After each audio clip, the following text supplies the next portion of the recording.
Bienvenue dans cette nouvelle série de vidéos. Dans cette première partie, je vais vous montrer tout ce que j'utilise sur mon PC pour le processus de reframe des clips que j'ai filmés avec la GoPro Max. C'est-à-dire de recadrer dans l'image en 360 pour avoir une vidéo normale, pour pouvoir choisir son angle de vue et contrôler les mouvements de caméra grâce à sa caméra 360. Comme vous pouvez le voir, je suis allé filmer quelques clips avec ma GoPro Max et maintenant je vais vous montrer en partant de zéro comment est-ce que je m'y prends. Si vous êtes intéressé, il y aura plusieurs autres vidéos qui vont parler de la GoPro Max et qui vont montrer mon processus complet pour faire du reframe. Premièrement, je vais vous montrer tous les logiciels et les plugins qu'il faut télécharger pour pouvoir créer ce genre de clip. Donc premièrement, le logiciel de montage vidéo que j'utilise, c'est Adobe Premiere Pro. Je vous conseille d'avoir une version qui est plutôt récente pour pas avoir de problème de compatibilité avec les autres plugins. Ce qu'il faut maintenant pour pouvoir ouvrir les clips de la GoPro Max, le micro-logiciel GoPro Player. C'est avec ce logiciel que vous allez pouvoir ouvrir les vidéos en 360 et les exporter dans un format que Premiere peut gérer.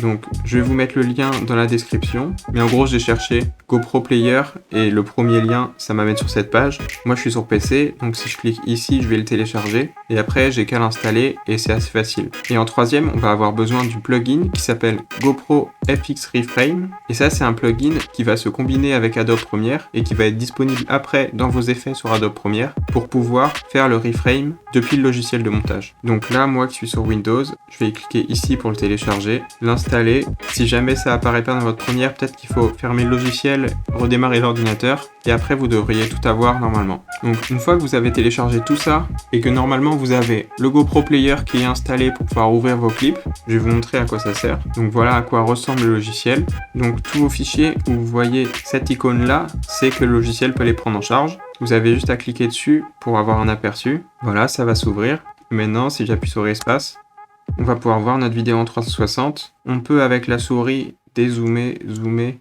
ou bouger dans l'image.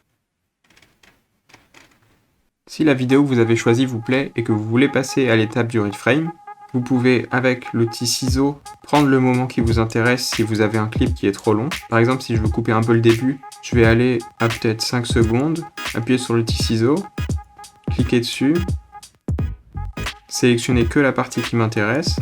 Voilà, je vais m'arrêter à là.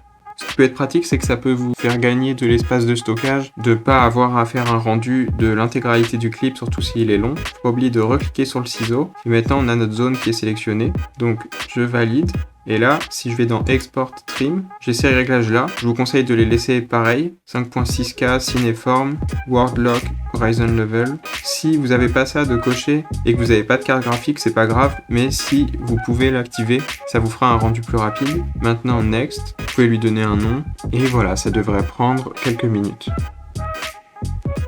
Ça, c'est pour le verrouillage du monde. C'est-à-dire que si je le désactive, en fonction des mouvements que j'ai fait avec la caméra, la scène va bouger. Alors que si je l'active, peu importe les mouvements que vous avez fait avec votre caméra, en fait, c'est plus que le gyroscope qui est à l'intérieur de la caméra qui est pris en compte. Donc, la caméra sera tout le temps dans la même direction. Et ça rend le processus un peu plus simple. Ça, c'est le verrouillage de l'horizon. Si je le désactive, pareil, l'horizon n'est plus droit. Si je l'active, voilà ce que ça donne. C'est aussi possible avec le Batch Exporter de choisir plusieurs fichiers, par exemple si je veux prendre tout ça, et de faire un rendu de plusieurs fichiers avec les mêmes paramètres d'exportation. Et si vous n'avez pas besoin de découper votre clip, vous pouvez tout simplement faire Export As 5.6K, garder ces réglages. Donc en fait, le GoPro Player, c'est un outil qui va vous permettre de prévisualiser vos clips et les convertir dans un format vidéo qu'un logiciel de montage peut traiter. Donc si vous avez une GoPro Max, j'espère que cette vidéo vous a aidé. Je compte sortir une prochaine vidéo qui parlera cette fois-ci de choses un peu plus complexes. Je vous remercie d'avoir regardé et à plus pour une nouvelle vidéo.